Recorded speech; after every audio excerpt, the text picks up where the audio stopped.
Thanks for coming. We're going to start in just a minute. Let's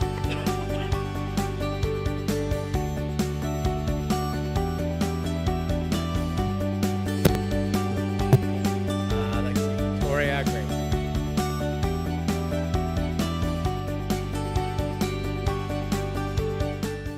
Okay, welcome everyone to the New York Roadrunners Run Center. It is great to have you all here.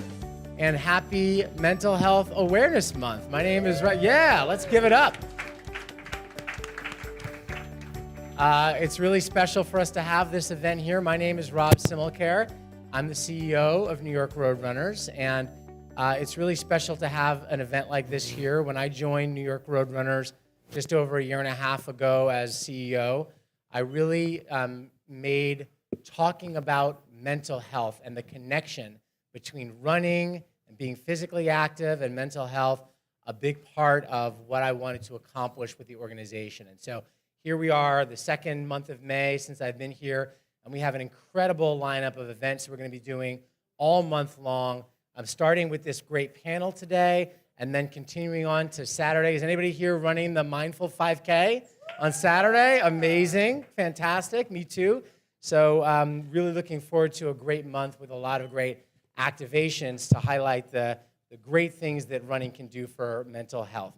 So we're going to have a great conversation today, and I'm really excited to be here with this great panel I'm going to introduce in just a second.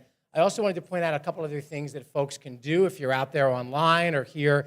If you are not able to run, or even if you are able to run the Mindful 5K in Queens this weekend, you can actually do a 31-mile running challenge, a mile a day, every day for the month of May with New York Roadrunners. You can go to our Strava club, the NYR Strava club. If you just download the Strava app, check it out, sign up for the challenge, and if you run every day in the month of May, you'll get a special recognition badge, and also you'll qualify for the virtual 4 out of 6 program as well, which helps you get entry into the United Airlines NYC half. So great reason to do that. And if you haven't done it yet today, you still got time. Get out. It's a beautiful night. Get your run in and get going. I'm going to take my run after we get out of here as well. We also have a virtual challenge for kids who participate in our Rising NYRR program.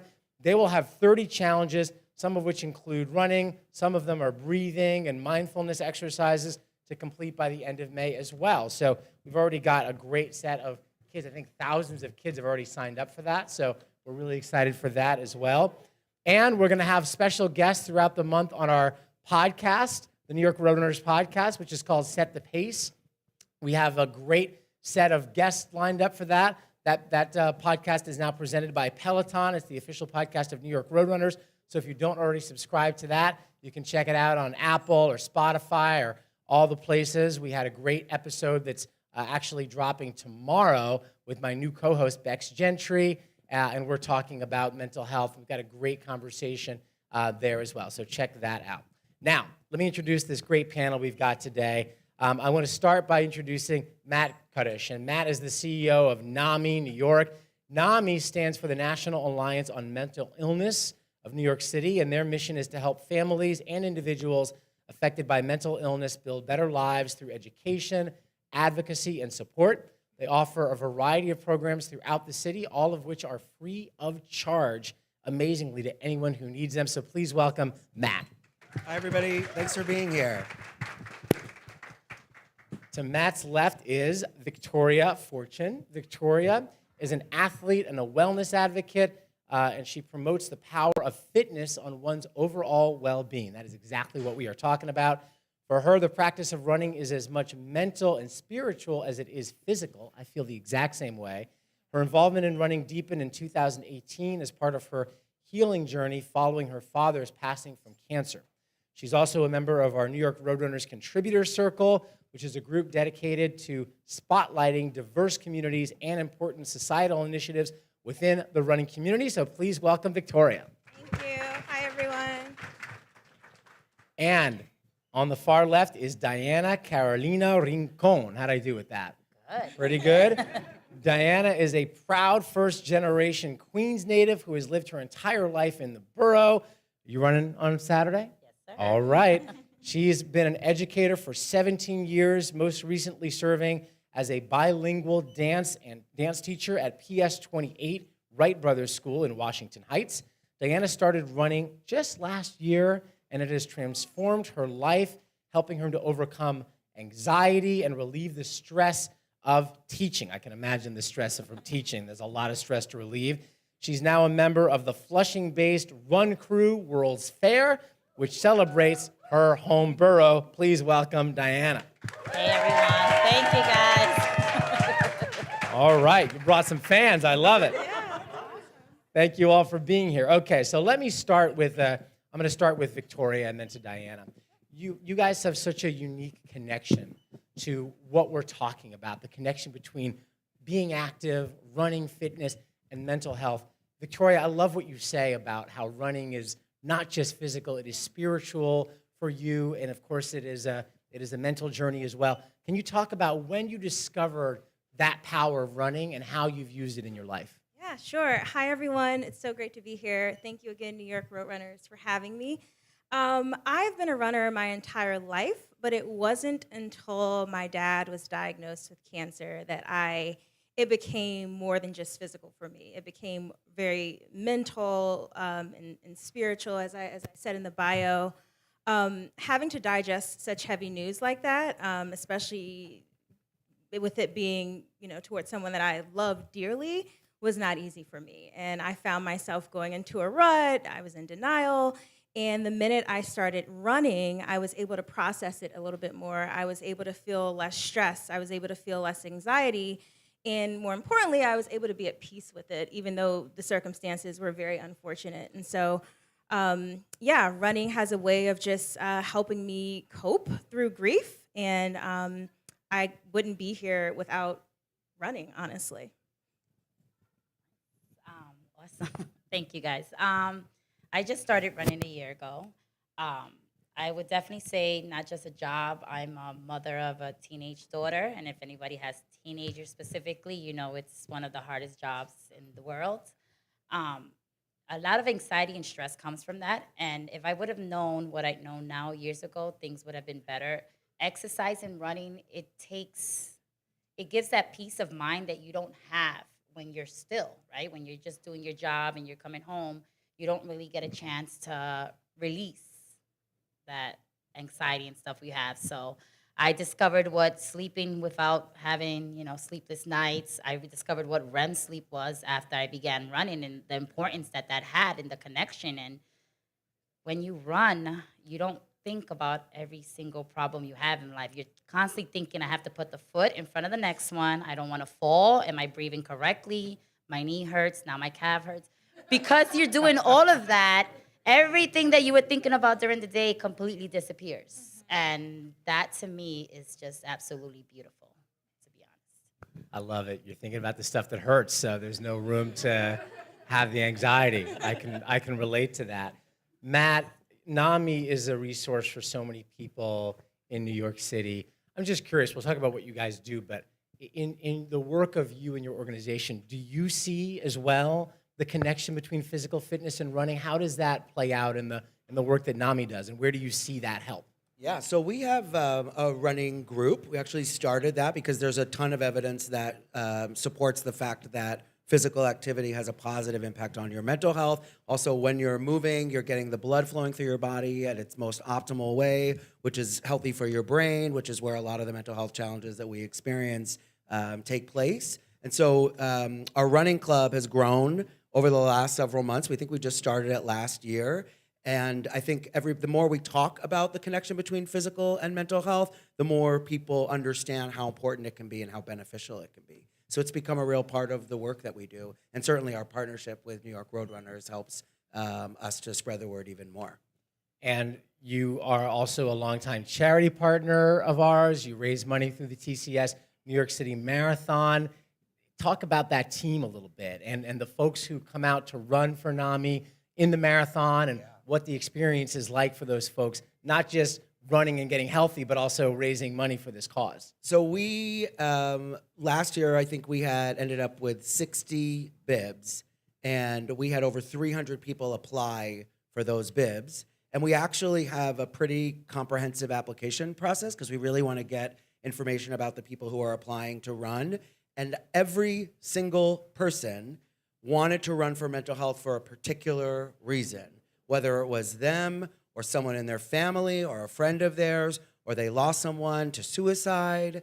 People are so inspired to support mental health causes right now, and they also see the connection between the physical and the mental health. They talk about how it is helpful for them in their own journeys. We invest a lot of time and energy in our team. We really try to cultivate a community. That's everything we do at NAMI-NYC is about community, and that extends to our being a charity partner with New York Roadrunners. So the team get together for training, they get together for running, they get together for parties. We're out there cheering them on. We have a whole big cheering station with signs, high five for mental health, and our runners come and hit it, but everyone, I mean, it's such a special day, and to be able to connect with people like that, whether they're running for us or not, has just been extraordinary. And we started with 5 bibs several years ago, and we just are trying every time to get more and more and more, because more and more people want to run with NAMI-NYC. It's really just been an incredible opportunity for us to reach more folks. Amazing. We're so thrilled to be able to give you more bibs and see the impact, and everybody wants more, so you're not alone. But I'll tell you, they go hard with their fundraising too. I mean, 75 bibs, and they raised over $325,000 last November. Wow, that's Great. amazing. Incredible. Yeah. So great. And Victoria, Matt mentioned, the fact that so many people do run the marathon and other races in memory of someone, to give tribute to someone. Again, you talk about your father and how running helped you through the grieving process. Yeah. In your running journey, I imagine you've met a lot of other people who've also used running as a way to deal with grief or to remember someone and pay tribute. Yeah, for sure. I think running is such a safe space to feel all the feels. And I look at running as like a friend, as a character in my life. And it's the one place I know that if I cry or if I laugh on a run, it's okay, and I won't be judged. And so running really helped me grieve the loss of my dad. I remember when I used to train for New York City halves and New York City Brooklyn halves, he would be my cheerleader on the phone as I would come back from my run. He would ask me, like, how did you do? Or don't put so much pressure on yourself. And he reminded me to have fun when I run. And so I take that with me on the course whenever I'm running a marathon. When it gets hard and when I'm hard on myself because I wanted to do a 9-minute mile, but I'm at 10 minutes, I remember to just have fun. So grieving and running isn't always like a sad thing. It actually helps me remember to find the joy in it because of my dad. Diana, you just started running recently, and I always ask people when we have them on our podcast or wherever, how did it start? What was the beginning of the running journey for you? Because we talk about how great running is for mental and physical health, but there's always that nudge, like how do you get them to take the first step, take that first run? What was it for you? It was definitely a run walk, the first couple. I just think my headspace, I wasn't in a good place. I didn't feel good anymore. Funny enough, I was much more tired before I used to run. So I kind of had friends who said, let's try this out. And I was like, nah, I have a gym membership, Everybody has a gym membership. Doesn't mean we go. So I thought, I'll give it a go. It's a group run. I'll try it out. And it's very addicting, I would say. And the more you go, the better you get. So was it a group of friends that convinced you to do that first run It walk? was definitely a friend that convinced me to come. Mm-hmm. And when I got to the group, World's Fair, they were just like, welcome. I'm like, hey, and I was like, I'm not a runner. And they kept telling me, but you are, right? And it's taken me, this month I make a year running. And I can say that now. I didn't say it at the beginning. But they believed that I was a runner. And that was enough for me to keep coming back and keep going. And Matt, that story right there of it was a friend, right, who got her to give this a try, and now it's changed her life. And I've heard so many stories like that. I have close friends who were, suffering maybe from depression, having a hard time, whatever it was, and their friend just said, you know what, just give running a try, and then you see 6 months, a year later, like their life is totally transformed. And it really, Matt, it tells me about the role that all of us can play in just talking to people who may be going through something and suggesting something as simple as trying running and how that can really change someone's life. Absolutely. And I think one of the things that I take away from your story is the idea that you're running, whether you're running alone or with other people, you're running, but it's this shared experience with a community of people who understand they saw in you something you hadn't even seen yet. And the welcoming, right, the open arms of that, I think it can be so transformational. If you are, especially if you're a runner and you know that somebody is struggling, I think it can be really impactful to say, why don't we get out and do this together and let's see how you feel after. And you had talked about, I hope it's okay to share the rage run, like as a source of de-stressing. Earlier, you had mentioned that sometimes I don't want to tell your story. I was telling them because they were talking about different types of running, and somebody, I forgot who was it, who told me, was like, oh, you rage run, which is, again, I have a 17-year-old daughter, Jade, who I love. I have to say that first. I love her dearly, but we never see eye to eye. So I'm an impulsive person, which I've learned through the years. So when we're at that point where I want to go here and I'm supposed to go here and I'm about to be 18, that's how it starts. I usually tell her, I'm going to put on my sneakers. I'm going to go for a run. I'm going to let it out there. And then when I come back, we'll have this conversation. We're not having it now. And turns out that when I do those runs, it's my fastest runs ever. I can even get sometimes 9:30-minute mile. Wait, 9:35, I think was yesterday's. Wow, you must be angry. There's a lot of rage. Because I'm not, You're right. flying. And then I come home and I'm like, all right, so talk to me. What was it you wanted to do? Because I let it out completely on my run. Which also models that it's a way of dealing with your own stress, right? You get triggered by something, you're in survival mode, you're not going to have a productive interaction with the person. How great that you're modeling that for her, that she can say, oh, like, we don't have to do this right now. We can do something that helps kind of stabilize our mood and balances ourselves out, and then come back and have that conversation. I feel like that's related to what you were saying about people being encouraging of other folks to give it a shot and give it a try. I think the one thing we want to be mindful of when we talk about suggesting that other people can try running as a source of dealing with some stress is that it's not always everyone's thing, right? So if you said to me after I was stressed out, well, why don't we go for a run? I'm not a runner. I'm scared to say that at the run center. I'm not a runner. I'd be like, that's not my self-care, right? But I think showing people that a new way, a new path, maybe I'll go running with you all tonight, but showing people a new path, a new way that they may not think of can be really powerful too. You're giving someone a new tool in their toolbox to try. Absolutely. And Victoria, you know, Diana's story also about running with other people, right? And the power, not just of running, but as Matt said, the community that you find oftentimes. And, you know, the U.S. Surgeon General, I remember getting this news last year, you know, basically called loneliness a public health crisis. And so it's the communities that we often see forming around running that I think are a big part of why so many people are having their lives changed, both physically and in terms of their mental health.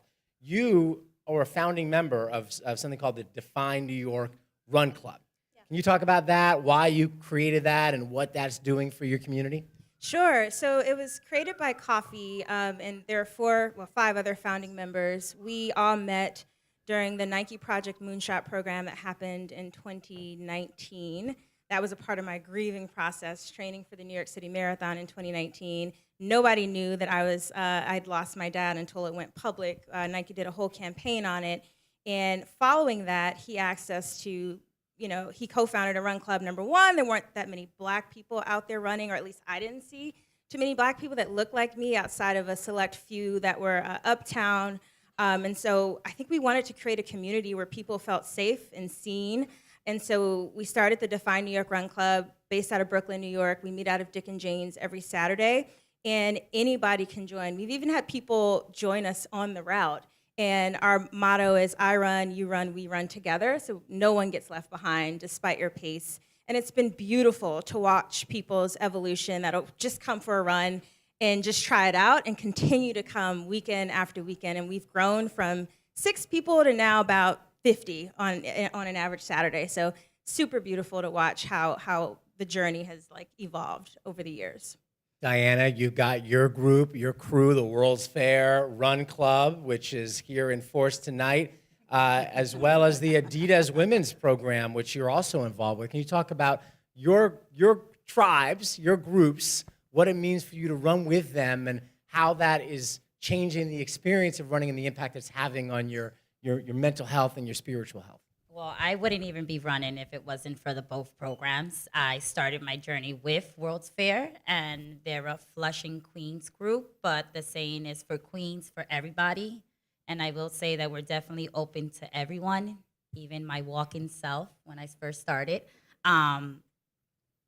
They're a diverse group as well. They run in my favorite park, which is where Mindful 5K is, Flushing Meadows Park. And that's the park. I'm first generation from Queens. I was born here. My parents are Colombian, and anyone who's Colombian American knows that we live in that park from childhood. We spend every Saturday there. Soccer is a huge sport. So for me as an adult to go back to that park now weekly, but now I'm running, I'm doing something, it feels amazing. We also eat. I want to say that because, you know, running is running, but I like eating after we run. And since we're in Flushing, it's like Koreatown. So we have the best dumplings. We have the best ramen, everything. So we really enjoy burning calories and then regaining them afterwards. That keeps me coming back too, I will say. And then this year, so I think I was 9 months into running, maybe less. I signed up for the Adidas Women's Program. This is its second year. We're class 2.0. And I was selected, I believe, out of 80 women that applied. Adidas is wonderful. They provided us everything, gear, sneakers, training, mindset as well. We have coaches that are absolutely amazing. They introduced me to Cat Hill in Central Park. And on And Tuesdays, you still like them after that? not at first. But now I can tell you I can do up to six loops of Cat Hill without stopping, and I'm confident. Our goal is in June to do the women's. Oh, thank you. Thank you, guys. Our goal is to do the women's mini 10K together, the group, the class. We're going to do it in June, and that's 6 miles, so it's a huge deal for us. So, thank you. Matt, this running explosion that we're seeing, this incredible growth of running in New York and elsewhere. But, you know, all of our races, many of you probably know if you're trying to get into them, or they're sold out. It's hard to get into the marathon. And, you know, we know it can be frustrating, but we're happy that so many people want to run. And Matt, I really think so much of it is driven by these kinds of communal experiences. We now have over 250 run clubs that are registered on the New York Roadrunners website. And so it's not just about the running, it's about the community and the connection. What is the science behind that need that we all have as humans for connecting to other people? Yeah, we're social beings. You said it earlier when you talked about the Surgeon General's talking about loneliness as a real epidemic. And I think the pandemic really exacerbated that for a lot of people. We got used to being home. We dealt with a lot of social isolation. We saw the trauma that brought to us as adults, but also young people whose brains really aren't developed enough to truly understand how to manage that and reconcile what's going on in the world with what it means and what you have to do as a result of it. And as an outcome of those last several years, I think we know now, we can see how important it is to be with other people and have those live in-person connections, right? The fact for so long we would be doing this on a Zoom and we wouldn't be able to be, right? There's so much energy that transcends between us when we're in the room together, even in a setting like this. And I think you can't emphasize enough the power of community, not only when you think about feeling isolated, but when you are alone. You know, I think realizing that you are not alone, that even if you're running, there's a community of people who care about you and want you to be well, and you care about them, that reciprocal nature of those relationships, the power is really profound. And I think it can't be overstated how important it is to have that community where you feel seen and you feel heard and valued and understood and a part of something. Matt, thank you for mentioning young people there, because we all know that the mental health crisis that we've seen in this country, especially since the pandemic, disproportionately affected young people because of the fact that they were isolated during this formative part of their lives, going to school on Zoom, missing graduations and special events. Diana, you've been right on the front lines of that. You've seen that yourself. What has your observation been, and what role can being physically active also play for kids when it comes to developing better mental health?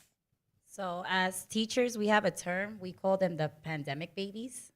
They're not okay, right? They're very different than our previous generations that we had pre-pandemic. Social is huge. They're missing the social, they're missing the teamwork, they're missing goal setting, they're missing so many things that running can truly do. This year, I started a program in my school building that we had pre-pandemic, but we hadn't seen it for a long time. It's called Girls on the Run. And it's a running program, and we tried to incorporate it into what's going on now. So I know this is New York City, melting pot, and we currently have a huge immigrant population. So schools are getting a lot of them. So these are students that are in temporary housing. They had a very long journey to get to this country. They're going through everything. They're completely starting over in a brand new country. So what we did in our school with the running is we gave them a platform. We gave them a space. We made the program in Spanish for them to tailor to them. They gave them sneakers. We got donors choose, so they all got clothing. They got things that they didn't necessarily have when they started. And we taught them they could run. They did a 5K in December, and these were kids that came from, they've been through a lot. So I think truly showing them that they were part of our community, and not only were they a part of the community, they were gonna get spotlight, and they were gonna get, we celebrated them. They did a 5K at 8, 9 years old. So I think something like that is how you do it. It's such a big part of what we do at New York Roadrunners. We have the Rising New York Roadrunners program, which now has over 60,000 kids in New York City enrolled, over 100,000 around the country. We also just launched a couple of weeks ago, we announced a brand new running program specifically targeted at middle school kids. We're piloting it, I should say, this spring, and we're gonna grow it over the next 5 years. We're contributing $3 million over 5 years so that every middle school in the public school system in New York will have access to running for middle school kids, because that's a period of time when so many kids start to fall off when it comes to being physically active. And if you lose them there, you oftentimes don't get them back in high school and beyond. So we're so thrilled to be partnering with the New York City schools on that. And Victoria, you can say as a runner, as someone who grew up running, how important it is to stay with it, during those years. Oh yeah, I competed when I was in high school, but I was always very athletic. I realized running isn't for everyone, but I always played sports that involve running: softball, tennis, golf, not so much, but it's very important, especially for the youth. I have cousins who I'm trying to get into running. Very difficult because they're so stuck on their devices, but it's been transformative for my life personally. She mentioned devices, and one of the things that I say about getting kids running, Matt, is there's two great things that come from it. They're running, and it's really hard to be on a device while you're running, right? I've tried a couple times. It's not easy. I've tried to send a text or two like mid-run. It's not an easy thing to do. And the impact that social media is having on young people, we all know it's generally not good. And so to me, it's another reason to focus on getting kids active. 100%. I think when you think about what's behind these apps, which are companies that are designing algorithms that are intended to keep you engaged and keep you on there, that's the first part that I think is really problematic. But I also think very often we're seeing a curated existence on social media. It's not real what we see, right? How many times do you see people who it seems as if their life is perfect, and we know that no one's life is perfect. So it sort of sets up this impossible standard that young kids don't understand And we talked a little bit earlier, young kids, literally your brains are not developed. Your frontal lobes, where your logic and reason and decision making and impulsivity lives, and your frontal lobes and your temporal lobes on the side of your brains. In young kids, they're not able to process information in the same way that we are. And so they're at a much higher risk of dealing with the negative consequences of things like social media, where it feels as if everyone's perfect and I'm the only one who's having problems.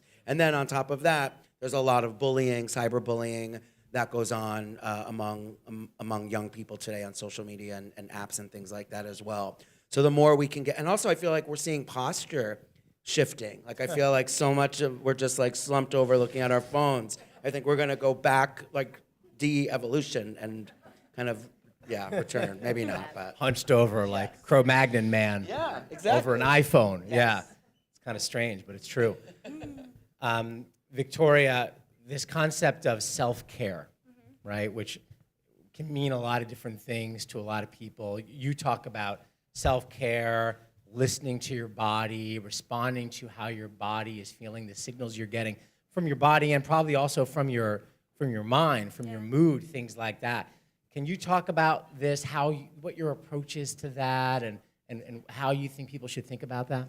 Yeah, and I have to shout out New York Roadrunners Contributor Circle because it forced me to go inward and really think about why I run. And last year, I had a moment of pause because I was stressed about going to a run, and that was never the case. And so I asked myself, why am I so stressed about going to this run? And it was because I've put so much pressure on myself to perform at this time that I put in my head, like put so much pressure on myself to look a certain way, and I decided it's time to just take a break from running and develop other methods of movement. And so I took a break from running last year. I was running here and there, but I leaned into yoga, I leaned into meditation, I leaned into other things to stimulate my mind, and it was really, really beneficial for me. And now I'm back, it's 2024, I'm back out there, I'm feeling good about it, and I don't have this like pressure to perform for not even myself, for others. And so it's been really refreshing to, like I ran yesterday, I did have to take a pause. I signed up for this like 75-day challenge where you like exercise every day, not drinking alcohol, whatever, and I've been doing that consistently for 10 days. And so yesterday I was running in Prospect Park and my knee started hurting, so I just stopped and I walked, and it felt really good to do that. Yeah. There's a cumulative effect, I think, with these healthy habits, right? The habit of running, the habit of moving, maybe it's habits of changing how you eat or you drink or whatever. But you talked about the need you had, Diana, to get going. I'm sure it wasn't like the first run you took, the switch flipped and you felt like a new person, right? It's gradual and it's cumulative. It definitely takes its time. I think that something important, you have to be patient with it. Some people 2 runs in and they're like, that's it, this is for me. I definitely think it took a lot longer for me. I think it took even longer for my body to accept what my mind knew. My mind knew I wanted to do this. My body wasn't there yet. And I definitely learned patience. I learned accepting. I learned to stop comparing myself to others. There are fast runners. There's people that run and they're so graceful with it. You look at them and you're like, it's absolutely beautiful. That's not me. I'm not there. And I might get there one day, I might not. But where I'm at, I'm happy. And, if I could tell people that, it would be just trust the process and be patient and be forgiving with yourself. I always say, you know what the difference is between the medal that the finisher under 3 hours gets in the marathon and the medal that the person over 6 hours gets? There's no difference. There's no difference. They get the exact same medal. And yeah, it's great to have that feeling of accomplishment. And, I think you mentioned goal setting, right, for your kids. And that is one of the best things about running is the goal setting that a lot of people do. But you don't have to make that a negative, right? You can say, I want to do it for me, not because I'm comparing myself to somebody else. Absolutely. Matt, I want to hear about what you guys at NAMI have coming up. You have a big event. We've got the big 5K in Queens this weekend. You have a big event coming up, NAMI Walks NYC and the Mental Health Street Fest. What are those all about? Yeah, so this is our 18th year doing a peer-to-peer fundraising event called NAMI Walks NYC. We did it virtually in the pandemic, And then when we came back after the pandemic, we realized that the old way we were doing this wasn't going to be the way we continue doing it. So I like to say it's not your grandpa's walkathon.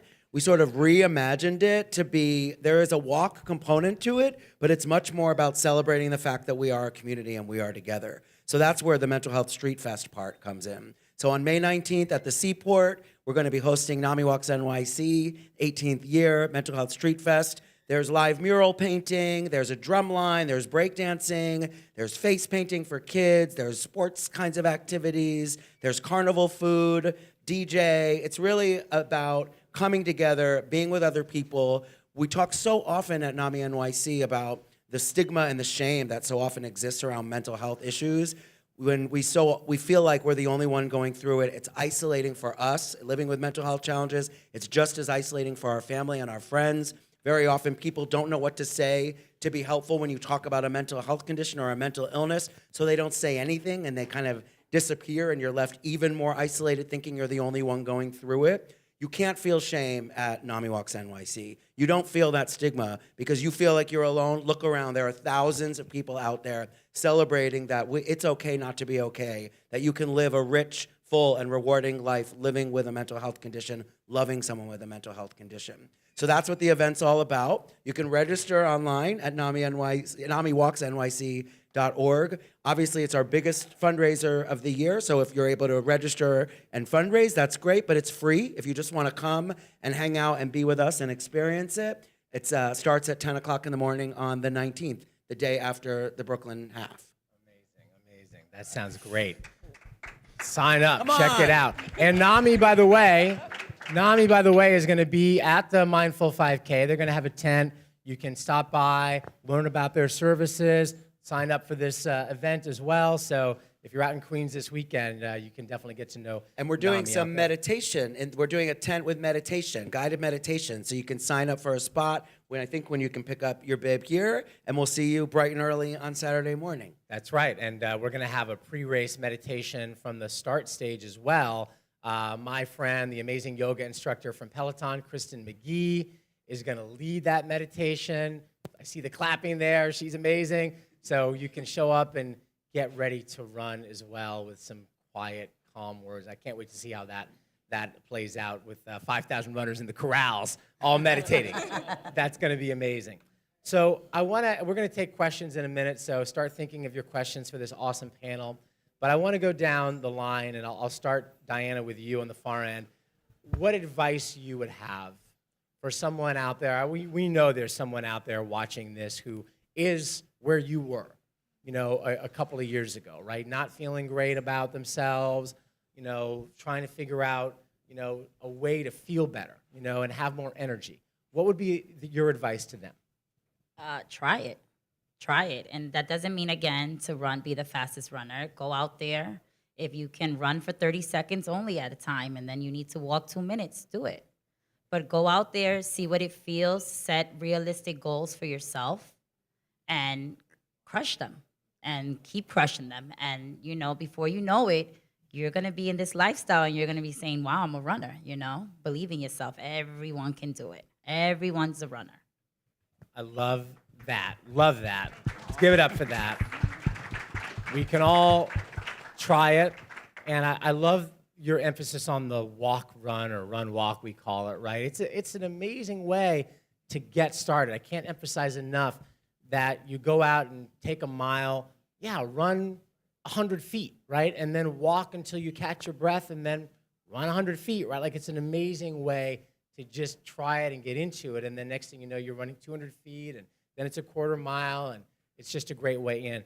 What about you, Victoria? Again, same question. For somebody out there who's going through something, maybe they're going through grief the way you were going through it. Maybe they've lost someone that they care about. What would your advice be? I don't know how to top your answer. I was watching an interview that Kipchoge did. He's like the fastest man alive or something. And he was saying that the hardest part is literally getting out of the bed and lacing his shoes. And I'm like, what?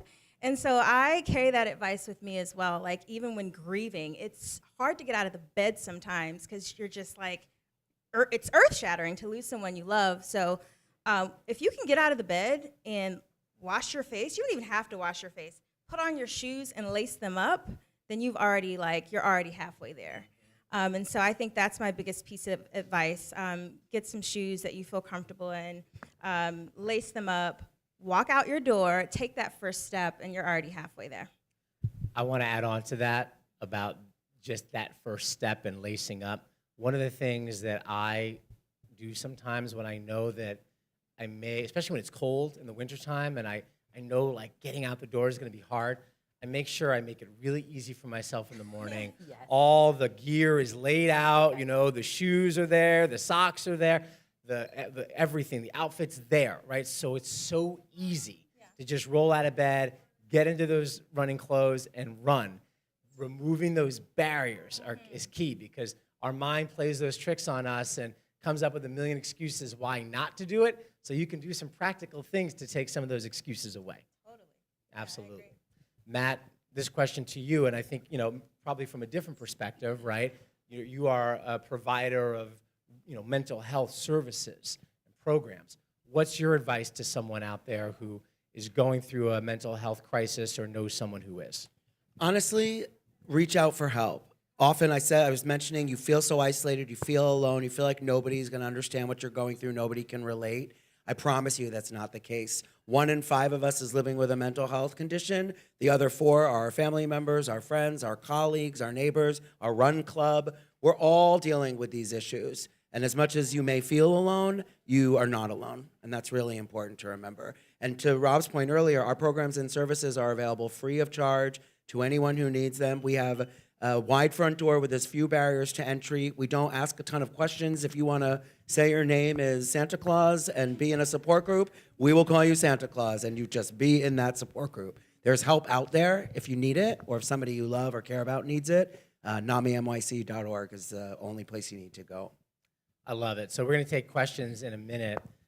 You said something earlier, I think it was Diana, that reminded me of something I love to say, and we talk about it on the podcast sometimes, which is the accomplishment of getting to the starting line, right? When we had the marathon last year, I gave a speech at the starting line, and I said to everybody here at the starting line of the TCS New York City Marathon, congratulations.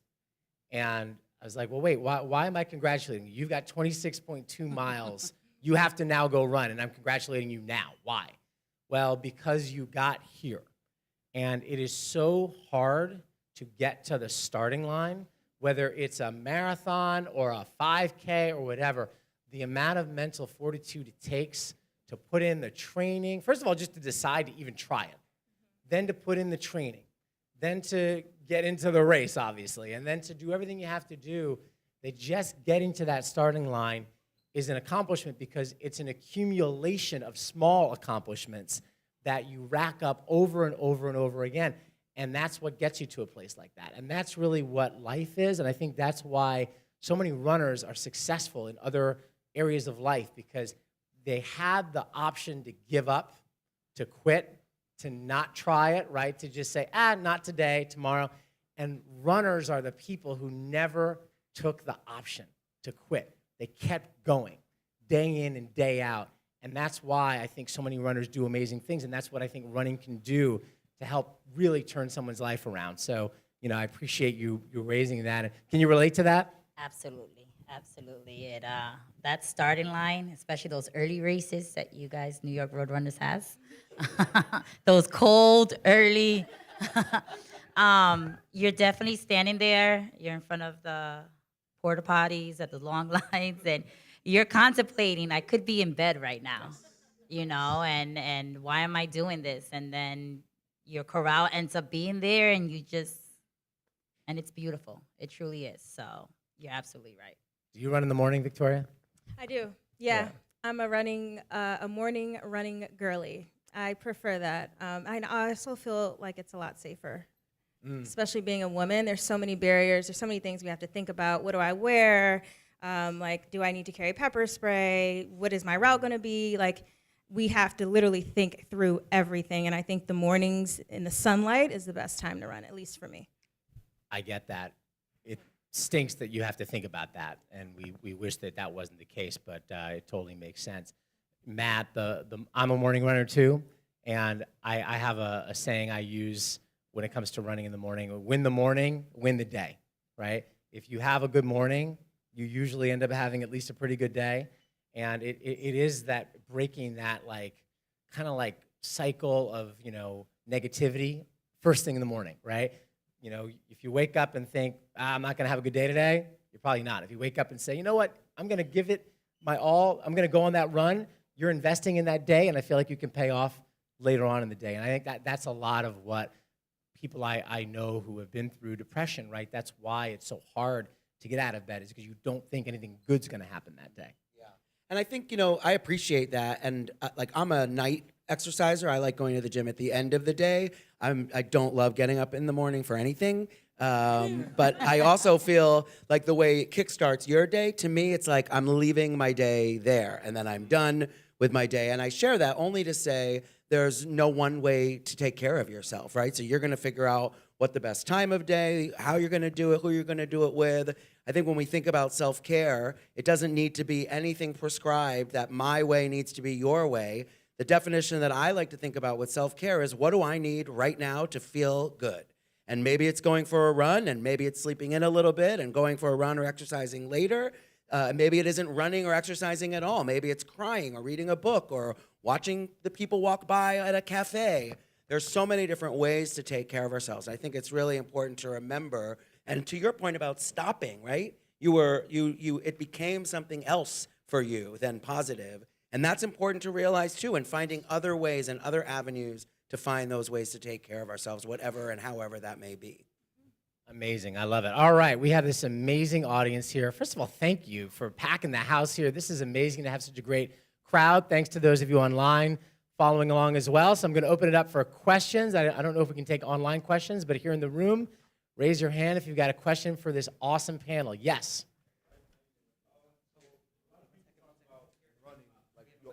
Mic for you. Yeah. I thought I was loud enough. Okay. So in running, people always talk about your why. Like, why do you run? And I know first question off the bat, we all you had all the panelists answer, but I want to know, because in the same way that we develop as runners, do you feel like your why has developed as well? Great question. Victoria, has your why changed over the years? That's a great question. I think last year forced me to really look at my why. Initially, my why was to cope and to deal with my grief. Nowadays, I think I run for myself, which I often put others before me. It's the way I grew up. My mom is the same way. And for a while, last year, again, it forced me to think inward and prioritize self-care and how am I showing up for me. And I think this is my year to self-soothe and run for me. So yes, thank you for that question. Yeah, my why was initially through grief, and now I think it's for me. Love that. Diana? I absolutely think that it changes. I think as humans, we evolve in the same way that we evolve in every aspect. It does as well. I think my why at first was just to try something differently, to change physically how I felt and I looked. And now it's just to accomplish. Like, for me, this is me. I'm battling against myself and what I thought I could do and what I can do. So it's constantly changing, and it feels great. It does, to say now why I run, as opposed to I'm gonna lose a couple of pounds. It definitely made a difference. I think for me, I think it's been pretty constant for a lot of my life. Like, it's just the feeling of after the run. I have literally never once regretted going for a run. I've never said, gosh, I wish I hadn't gone out and, spent that half hour, whatever it was, running. And so it's just the feeling after the run. People talk about the runner's high, and I think people talk about getting it during the run. There've been a couple times I felt great, like really great during a run, like I just could run forever, which is amazing. To me, that's the runner's high, but it's more the feeling afterwards. That's my why. Other questions? Yes. We'll get a mic to you here. So I'm glad that you guys kind of talked about it, like the days, or this question is directed to anyone, honestly, like the days where like it's tough to get out of bed and it's like you're just having this like mental battle. Like, what are some habits that you guys do to kind of break out of that and then you just get going? I jump into a cold shower, which is why I mentioned like washing your face before a run, because that will wake you up if nothing else does. And so that's one of the things. I'll blast music. I know that there's this Drake-Kendrick feud right now, but Drake is my go-to person when I want to feel energized. So that's music, cold shower, and then I lean into prayer too. And that speaking out loud to God usually gives me all the answers I need. I would say plan. I've learned in this year, I'm not a solo runner. I don't like running by myself. So I know what group is running every day of the week in Queens. So I make sure I get out there. I know on Tuesdays I go to Hustle. Wednesday my group runs. Thursdays if I want to join WIPA. And there's different groups every day. If you get a calendar and you plan out, that day you're like, oh, but I'm going to see such and such at this group, and then I'm going to miss that. The social aspect does help a lot with that. I think it's huge. The other people component is huge because there's accountability that comes from having a group of people who they're expecting to see you there, and you don't want to let them down. You're lying in bed. You're like, oh, my God, if I'm going to hear about this next week if I'm a no-show today. And I think that's a huge way to get over that hump. We have a great program here at New York Roadrunners group training that I'll be going out and running with first thing tomorrow morning, 6:30 in the morning, Columbus Circle tomorrow morning. And tomorrow morning is going to be beautiful, I think, with the weather we've got right now. But in January, in December, when it's pitch dark and it is 20 degrees, that is not an easy thing to rally for, right? And so the other people, that's the thing. That accountability is what gets me there. And Matt, I know you're not a runner, but I think you can relate to the power that, that accountability that other people bring for you can help you get over some of those humps. Yeah, 100%. And I think if you're really dealing with some mood issues that might, or symptoms of depression, or maybe even you have a diagnosis of depression, that accountability, again, there's multiple sides to everything, right? So that can be a really great motivator. It can also be a source of guilt, right? If you start to feel like if you don't go, and you can have that kind of negative self-talk that you feel like, here I go, I let everybody down, I can't even go and meet the people and stick with that commitment. I think if you're really struggling to motivate, if you're really struggling to get out of bed and do anything, set an achievable goal. Maybe it's wash my face. Maybe it's brush my teeth, right? Maybe it's make my bed. Get out, just make my bed. And those small achievable goals can be sort of smaller steps towards getting yourself moving, believing in yourself again. Excuse me. And then I think, hopefully you get to a point where you can reach out and get support because you don't want to have to go through those struggles on your own. It can be really hard. Matt mentioned negative self-talk, and I don't think there's a group of people who can relate more to negative self-talk than runners, right? Because especially if you're in races, the battle that I have sometimes in a race, especially some of the faster races where I'm trying to really go for a time and I'm fighting hard, of, oh my God, the finish line is still this far away, and oh, I'm feeling a thing here, or oh, it doesn't feel right, like that constant negative self-talk. And learning how to quiet that in the mind, to me, is one of the disciplines that is hardest to learn. And that I think I've gotten some of that from running. It's still not under control because I still get really bad negative thoughts seeping into my head sometimes during a race. Have you guys had to battle that? Yeah, mine has been around like body positivity because a lot of runners aren't shaped like me. Yeah, so I've had to get through that, like knowing that I am beautiful. I don't have to be what America describes as skinny to be a runner. I have curves, but that's also my power. So I've had to like get rid of that negative self-talk and write mantras and really tell myself like, you are just as good as anyone else running this course. Because when you run the New York Marathon or any halves, you see people that come in all different shapes and sizes, but the predominant body type is very different from mine. And so it's been a journey, just like affirming myself that I belong here. Well, if I'm being honest and I'm confessing, I am that negative person when I'm running. And my group specifically knows that if they're in the back with me as I'm running, I'm like, I'm not doing that hill. I can't do this. why are we doing this again? But I do love running, but I do that all the time. And I'm starting to get the hang of it, that even though I'm complaining, at the end, when I look at my pace, I look at the distance, I look at what I was able to accomplish, I'm like, wow, I can do it, you know? So it's so hard to quiet it, though. It's so hard, you know, and I'm trying the positive affirmations, and instead of saying I can't do that hill, I say I'm gonna do that hill, and I'm gonna do it at a pace that I can breathe, you know, comfortably and get up there. But that's a process. It's not an overnight at all thing to do. Thoughts are not facts. I think that's really important to remember. I heard this, it's like when you're laying out on the grass and you're looking up at the sky and you see clouds passing by.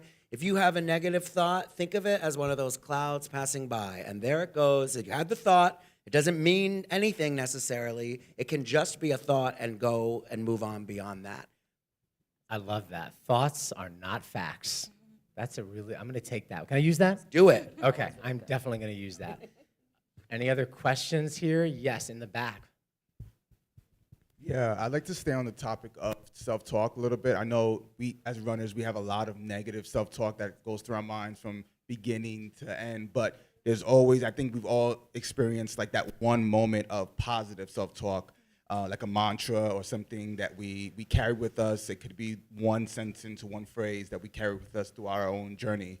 But so what is that for you? Like, what is that positive self-talk? And it could be personal. I know it's very personal to have that mantra, and sometimes we keep it to ourselves, but I think it's powerful to share that. I know that like every morning I have positive self-talk with my son, and his mantra is, I'm gonna have a good day.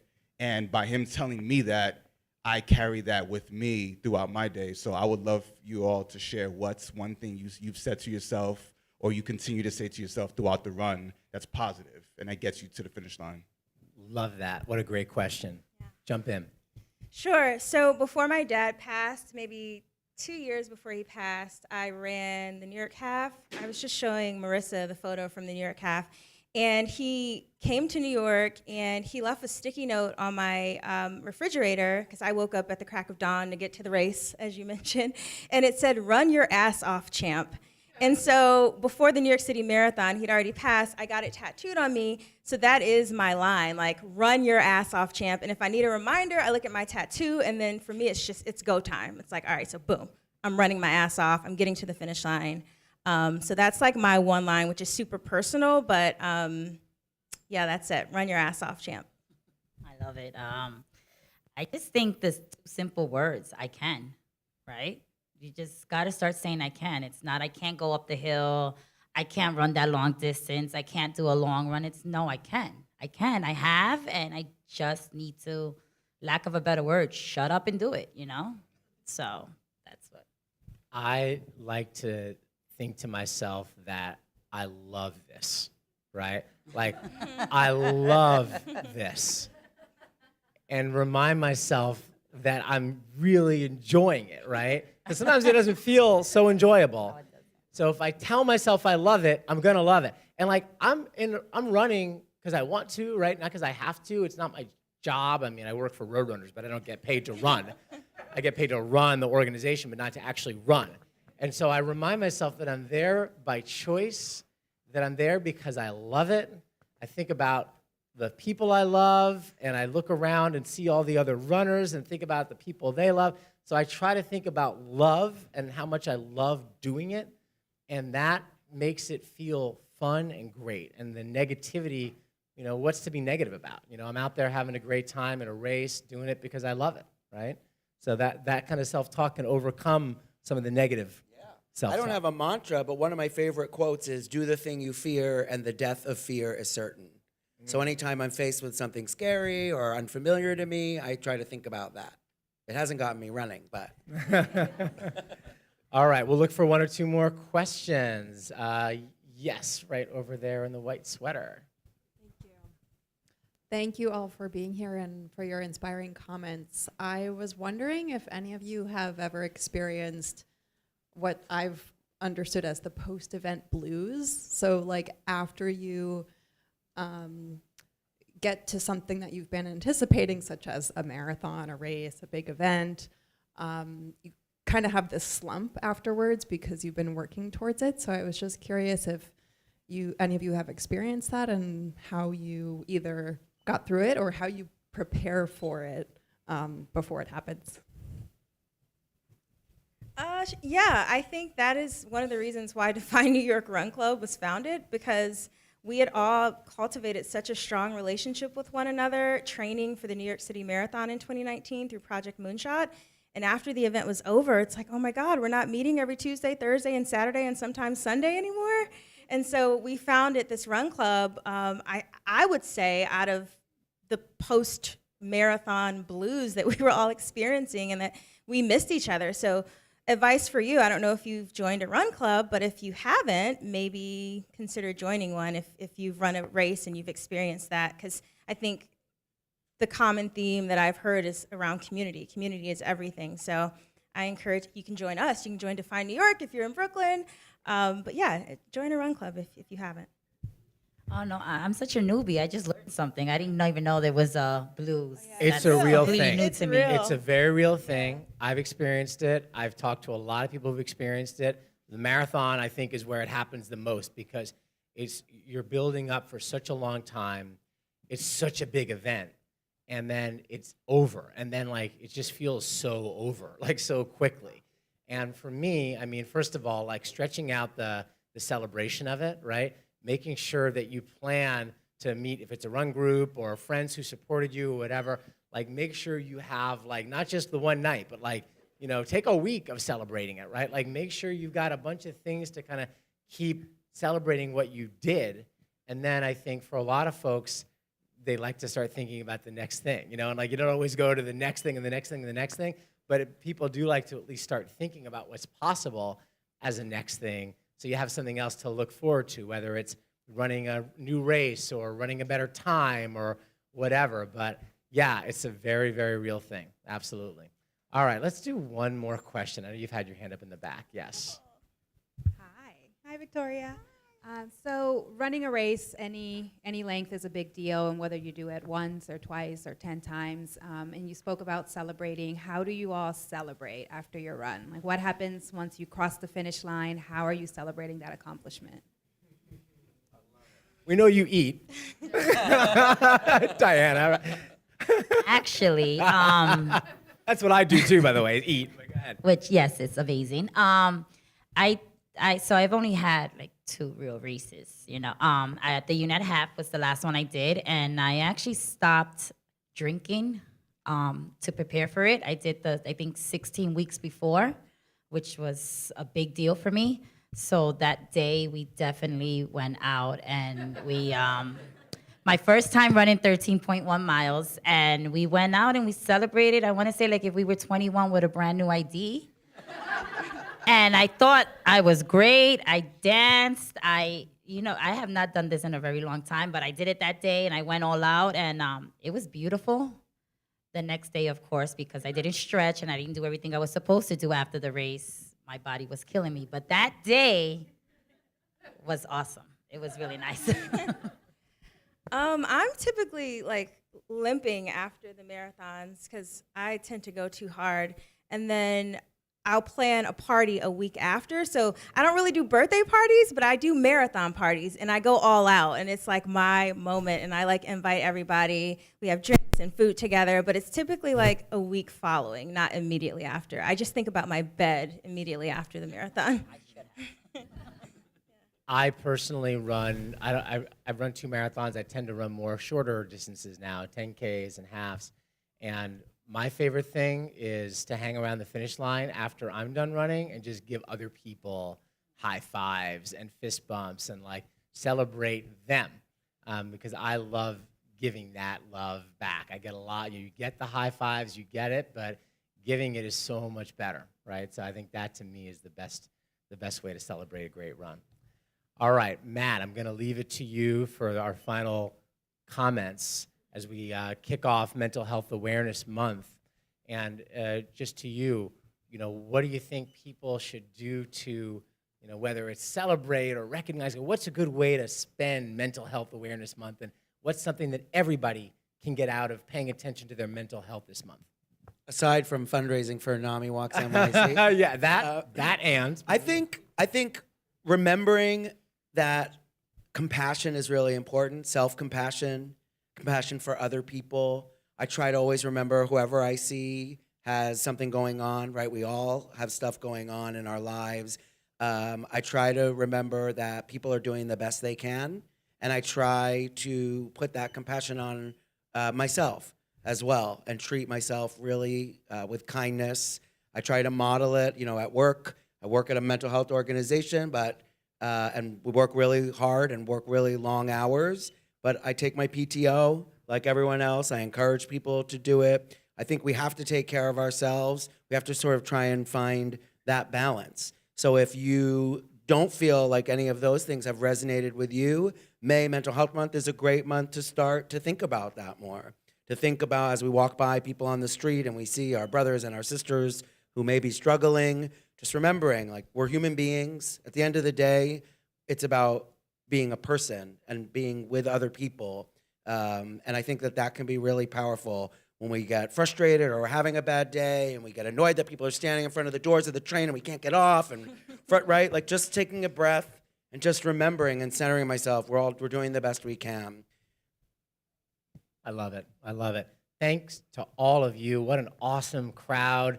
Let's give a huge round of applause to this great panel. Diana Carolina Rincon, Victoria Fortune, and Matt Kurdish. Thank you all so much for being here. Can you hang around and answer some questions with folks? Okay, we're going to hang out for a while, so thank you. Thanks, everybody online. Everybody have a great month of May, and we'll see you at a race very soon. Thank you very much.